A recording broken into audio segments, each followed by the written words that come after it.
बांग्लादेश में हिंदुओं के खिलाफ हिंसा बढ़ती जा रही है। जमातियों ने ढाका पर कब्जा कर लिया है।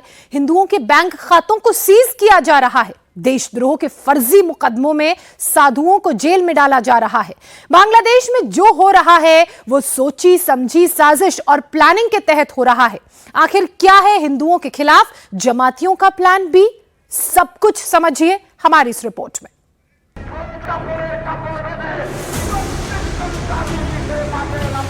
क्या ढाका पर जमातियों का कब्जा हो चुका है? क्या ढाका में हिंदुओं पर बड़े हमले का प्लान बन चुका है? हिफाजत-ए-इस्लाम हिंदुओं को कत्ल करने की धमकी किसकी शह पर दे रहा है?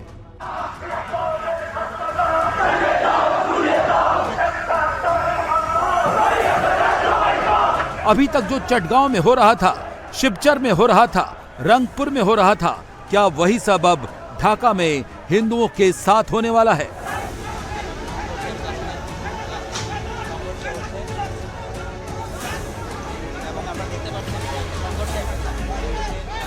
ये खतरा जमातियों की इस भीड़ ने पैदा किया है जो जुमे के दिन ढाका की गलियों में दिखाई दी।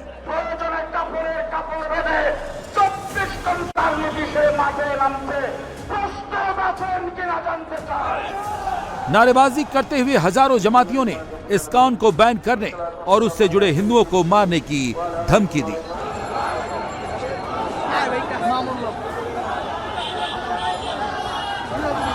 इन तस्वीरों के बाद इस पर कोई डाउट नहीं रह गया है कि जमातियों को कौन बैक कर रहा है। अगर ऐसा नहीं होता तो ढाका के सेंटर में स्थित बैतुल मुकर्रम मस्जिद से हिंदुओं को और इस्कॉन के समर्थकों को खुलेआम धमकी देने की जरूरत जमाती कैसे करते? নিষিদ্ধ করার জন্য সারা বাংলাদেশে তৌহিদি জনতা এবং হেফাজতে ইসলামের ঢাকা কর্মসূচিতে আমরা সবাই ঐক্যবদ্ধ হয়েছি। এই দেশে আমরা হিন্দু মুসলিম সহ সবাই শান্তভাবে সবাই ঐক্যবদ্ধভাবে থাকতে চাই, কিন্তু আমাদের সাম্প্রতিক সম্প্রীতি নষ্ট করার জন্য একদল উগ্র হিন্দুত্ববাদী সংগঠন ইসকন দ্বারা আমাদের ভাই আহত হয়েছে, আমাদের ভাইকে নিহত করা হয়েছে, আমাদের মসজিদের উপর আঘাত আসছে। এই জন্য আমরা সবাই ঐক্যবদ্ধভাবে সম্মেলন করছি এবং সম্মেলন থেকে ঘোষণা জানাইছি যে অতি বিলম্বে ইসকনকে নিষিদ্ধ করা হোক এবং উগ্র হিন্দুত্ববাদী সংগঠন হিসাবে ইসকনকে যাতে সরকার খুব দ্রুত নিষিদ্ধ করে এই আবেদন আমরা জানাইছি।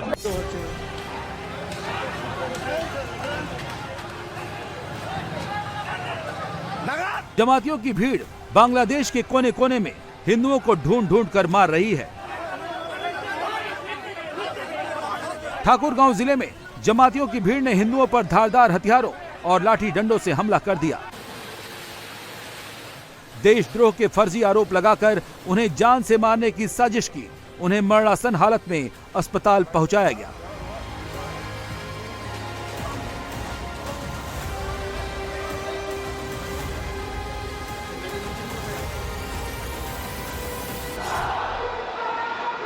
जुमे के दिन चटगांव में हजारों जमाती हिंदू बाहुल इलाकों में धार्मिक नारे लगाते हुए रैलियां निकाले। वहां के पौष इलाकों में खुलेआम हिंदुओं को धमकाया।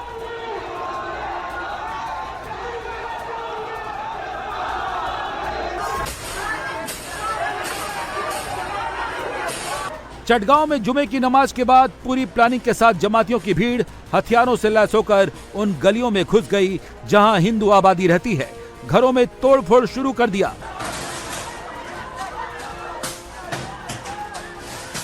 हिंदुओं के घरों के दरवाजे तोड़कर घर में घुसने की कोशिश की। सोचिए, अगर जमाती घर में घुस जाते तो वहां लड़कियों महिलाओं के साथ क्या क्या हो सकता था। अभी तक कट्टरपंथियों के निशाने पर ज्यादातर इस्कॉन के मंदिर थे, लेकिन अब छोटे छोटे मंदिरों को भी तोड़ा जा रहा है।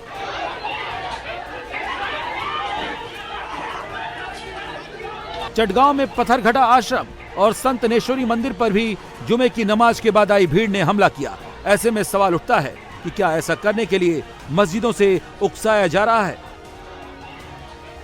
आश्रम के बाहर कुछ महिलाओं ने जब कट्टरपंथियों को रोकने की कोशिश की तो उन्हें भी हिंदुओं के खिलाफ हमले में पुलिस और सरकार खुलकर कट्टरपंथियों की गोद में खेल रही है। इसका प्रमाण बांग्लादेश के मौलवी बाजार से आई ये तस्वीरें हैं, जहां मदन मोहन मंदिर पर मोहम्मद शाहीन नाम के एक कट्टरपंथी ने हमला कर दिया। वो अकेले ही हमला करने आया था। हिंदू लड़कों ने दिलेरी दिखाते हुए उसे दौड़ाकर पकड़ लिया और पुलिस के हवाले कर दिया। पुलिस ने जैसे ही उसका नाम मोहम्मद शाहीन सुना, उसे छोड़ दिया। बहाना बनाया कि वो मेंटली डिस्टर्ब है। अगर बांग्लादेश पुलिस की बात एक बार मान भी ली जाए तो शाहीन मेंटली ठीक नहीं है, तो फिर उसने मंदिर पर ही हमला क्यों किया? दरअसल ये जमातियों का पुराना पैटर्न है, पकड़े जाओ तो मानसिक बीमारी का बहाना बना दो और सिंपैथी भी ले लो।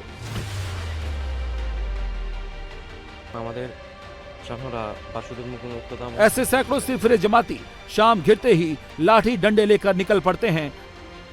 पटियाला जिले में करीब 50 कट्टरपंथियों ने वासुदेव मुकुंद धाम मंदिर पर हमला कर दिया। इस मंदिर का मैनेजमेंट इस्कान संस्था देखती है। स्थानीय हिंदुओं ने जब लाठी डंडे लेकर उन्हें दौड़ाया तो जमाती भाग खड़े हुए।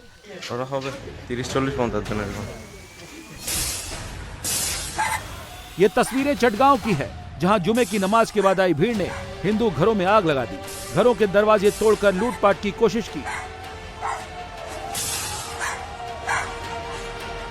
जुमे के दिन हिंदू दुकानदारों ने डर के मारे अपनी दुकानें बंद रखी, लेकिन जो लोग मिल गए उनके साथ जमातियों ने क्या क्या किया वो सोचकर सिहर उठेंगे।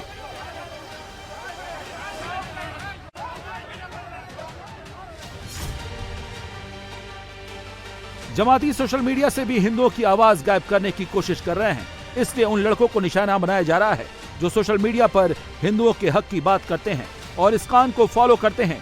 एक ऐसे ही लड़के को जमातियों ने घर से निकाला और पहले उठक बैठक करवाते हुए वीडियो बनाया, फिर मारपीट की।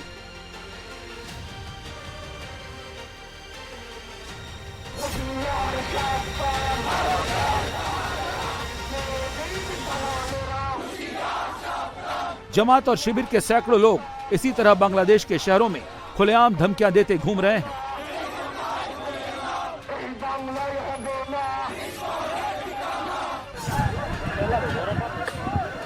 हिंदुओं के अलावा उनके निशाने पर दूसरे अल्पसंख्यक भी हैं, लेकिन धीरे धीरे अब उन्होंने शिया समुदाय की मस्जिदों और दरगाहों पर भी हमले शुरू कर दिए हैं।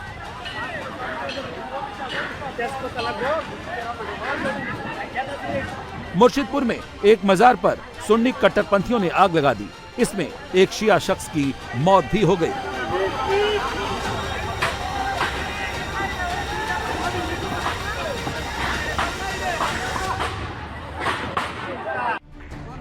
कट्टरपंथी अब शहरों के साथ साथ गांवों में हमले शुरू कर चुके हैं। शेरपुर जिले में भी सुन्नी कट्टरपंथियों ने जमकर उपद्रव किया। शिया समुदाय की एक मजार और दरगाह को आग लगा दी और वहां जो कुछ भी था लूट कर ले गए। बांग्लादेश में एक तरफ जमाती कोहराम मचा रहे हैं तो दूसरी तरफ सरकार हिंदू संतों पर झूठे आरोप लगाकर उन्हें गिरफ्तार कर रही है। चिन्मय प्रभुदास के करीबी आदिनाथ प्रभु और रंगनाथ दास को भी गिरफ्तार कर लिया गया है। बांग्लादेश के वित्तीय अधिकारियों ने इस्कान से जुड़े 17 लोगों के बैंक खातों को सील कर दिया है। 1 महीने तक उनसे किसी तरह का ट्रांजैक्शन नहीं किया जा सकता है। इसमें गिरफ्तार संत चिन्मय कृष्णदास का भी अकाउंट है। सभी लोगों से 3 दिन में खातों की डिटेल सरकार ने मांगी है। इसके खिलाफ कोलकाता में इस्कान के लोग प्रदर्शन कर रहे हैं। उनका कहना है कि बांग्लादेश की जेल में चिन्मय दास की जान को खतरा है, क्योंकि उसी जेल में कई अपराधी भी बंद हैं जहां चिन्मय दास को रखा गया है। इसके अलावा उन्हें भगवान को भोग लगाने और वेजिटेरियन खाना देने की डिमांड की गई है। जैसे आप बता रहे हैं कि कुछ अकाउंट फ्रीज किए गए हैं, तो अगर ऐसा हुआ है तो ये बहुत ही दुखद है। आप जानते हैं कि अगर एक कोई भी सोसाइटी या मंदिर फंक्शन करता है तो वहाँ साधु सन्यासी रहते हैं, तो उनके खाने पीने के लिए भी पैसे की आवश्यकता होती है।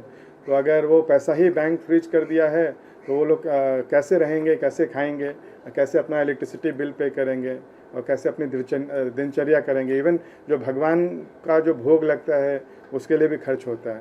तो अगर आप बता रहे, आपके ही माध्यम से पता चला कि फ्रीज किया है, तो ये बहुत ही दुखद है। जेल एक सामान्य जगह नहीं है, हमें सभी को पता है। जेल में बहुत तरह जो गलत काम करते हैं वही लोग होते हैं, टेररिस्ट होते हैं, क्रिमिनल्स होते हैं, हत्यारे होते हैं। हमें पता है कि पाकिस्तान में एक कोई सरबजीत सिंह करके थे, उनको वहाँ के बाकी लोगों ने हत्या कर दी। तो मन में तो ये हमेशा आशंका रहती है कि इतने ऐसे दूसरे तरह के लोग के बीच में एक साधु कैसे सरवाइव करेगा। तो ये बहुत ही चिंता का विषय है। भारत के साधु संत भी हिंदुओं को बांग्लादेश से सीखने को कह रहे हैं, उन्हें एकता का पाठ पढ़ा रहे हैं। बांग्लादेश, पाकिस्तान और अफगानिस्तान के उदाहरण दे रहे हैं। जब जब हिंदू बटा तब तब कटा। बाबा बागेश्वर बांग्लादेश के हिंदू फोर्स को मैसेज दे रहे हैं कि चिन्मय दास को जेल से बाहर निकालने के लिए उन्हें पूरी ताकत से सड़क पर संग्राम करना चाहिए। हिंदू एक हो जाए, हिंदू बच जाए और बांग्लादेश के हिंदुओं को सद्बुद्धि मिले और बांग्लादेश का हिंदू सड़कों पे आ जाए। भारत सरकार तत्क्षण वहाँ की स्थिति की जायजा लेवे, अंतर्राष्ट्रीय स्तर पर इस मुद्दे को उठाए और विदेश मंत्री इसमें विशेष रूप से कार्य करें। बहुत आवश्यक है वहाँ के हिंदुओं को बचाने के